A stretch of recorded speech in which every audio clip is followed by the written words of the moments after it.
परभणी महानगरपालिकेची निवडणूक आता खऱ्या अर्थानं रंगत होत आहे, कारण उमेदवारी ज्या आहेत त्या स्पष्ट झालेल्या आहेत, लढती ज्या आहेत त्या स्पष्ट झालेल्या आहेत आणि कॉर्नर सभा असतील, पदयात्रा असतील सुरू असतील. आपल्यासोबत पालकमंत्री आहेत मेघना बोर्डीकर, त्या पदयात्रा करतात. काय वाटते दीदी, एकूण कशा पद्धतीचं वातावरण आहे, आता लढती स्पष्ट झाल्या?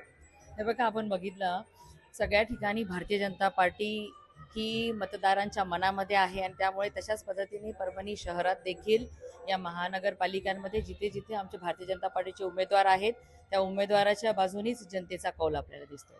काय नियोजन आहे? आता प्रचार सुरू झालेला आहे, प्रचाराचं भाजपचं काय नियोजन असणार आहे परभणी शहरासाठी? आम्ही सर्व आमच्या उमेदवारांनी त्यांच्या त्यांच्या प्रभागामध्ये संपर्क कार्यालय खोललेले आणि येत्या 5 तारखेला आदरणीय मुख्यमंत्री देवेंद्र फडणवीस साहेब या ठिकाणी प्रचारासाठी येणार आहेत. अजून कोणकोणते मोठे नेते परभणीसाठी येणार आहेत प्रचारासाठी? बघा, बावनकुळे साहेब उद्या येणार आहेत, आमचे प्रदेशाध्यक्ष रवींद्र चव्हाण साहेब हे 6 तारखेला येणार आहेत. त्यामुळे सर्वच मोठ्या आमचे नेते, वरिष्ठ नेते या ठिकाणी परभणी महानगरपालिकेसाठी प्रचारासाठी. राज्यामध्ये देशामध्ये भाजपची सत्ता आहे, इथं पालकमंत्री आहात, युती झाली नाही आणि भाजपला 37 जागांवर लढावं लागलं. काय वाटतंय?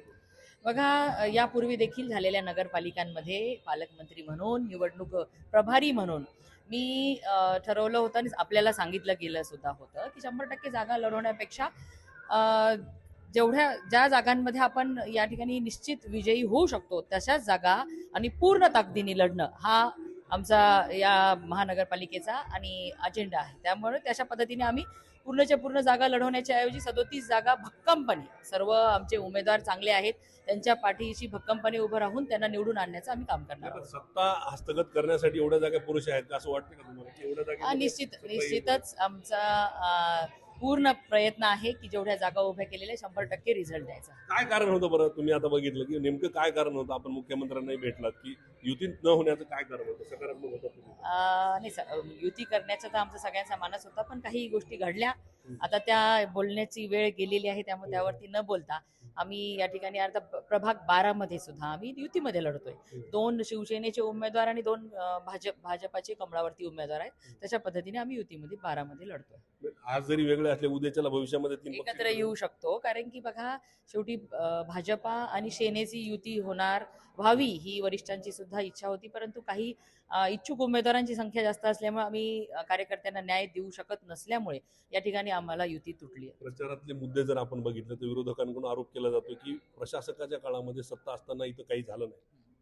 हे बघा, प्रशासकच्या काळामध्ये 1 वर्षामध्ये पालकमंत्री जेव्हापासनं मी या ठिकाणी झाली तेव्हापासनं पूर्ण प्रयत्न केला की शहराच्या ज्या आपल्या अतिक्रमणाचा मोठा विषय आहे, त्याचबरोबर समांतर पाणी पुरवठा योजना असेल किंवा भुयारी गटाराची योजना, ही देखील मागच्या, म्हणजे आता तर पालकमंत्री झाली, पण मागच्या टर्ममध्येच आमदार असतानाच त्या ठिकाणी त्याला मान्यता देण्यामध्ये भारतीय जनता पार्टीची आमदार म्हणून, ह्या जिल्ह्याची आमदार म्हणून आणि मुख्यमंत्री महोदयांनी सहकार्य केलेलं आहे. आणि शेवटी केंद्रातूनच ह्या दोन्ही योजनांसाठी पैसे येणार आहेत.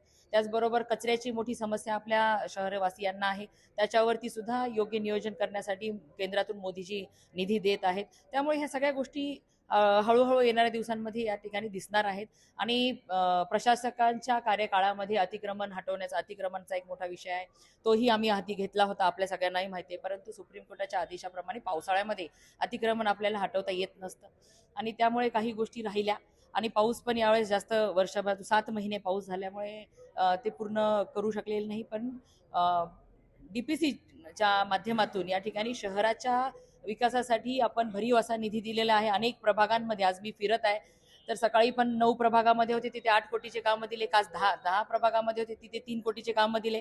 1 प्रभागामध्ये मी 6 कोटीचे कामं दिले. त्यामुळे त्या प्रभागाच्या लोकांना माहिती आहे, एका वर्षामध्ये साहजिकच कायापालट नाही झालेला आहे, पण राहिलेला सर्व विकास करण्यासाठी. विरोधकांचं असंही म्हणणं की या 2 योजनांचे जे 550 कोटी आहेत, याच योजनेसाठी हे सध्या म्हणजे निवडणूक लढवत आहेत. हे बघा, ती योजनेचा निधी तो देणारे आमचे केंद्रातले मोदीजी आहेत, राज्यामधले आमचे देवेंद्र फडणवीस साहेब. मग हे कशासाठी? यापूर्वी सत्तेमध्ये ही विरोधी मंडळीच होती कायम. आपण बघितलंय 2012 पासनं या ठिकाणी महानगरपालिका स्थापन झाली तेव्हापासनं हे घडीवाले किंवा पंजावाले हेच आलटून पालटून सत्तेमध्ये होते. त्यांनी काय केलंय?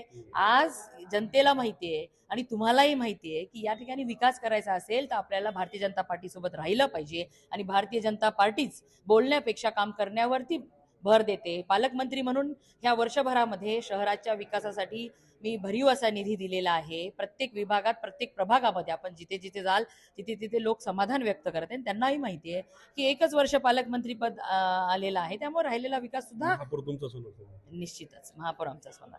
पंकज क्षीरसागर, एबीपी माझा, परभणी. एबीपी माझा, उघडा डोळे बघा नीट.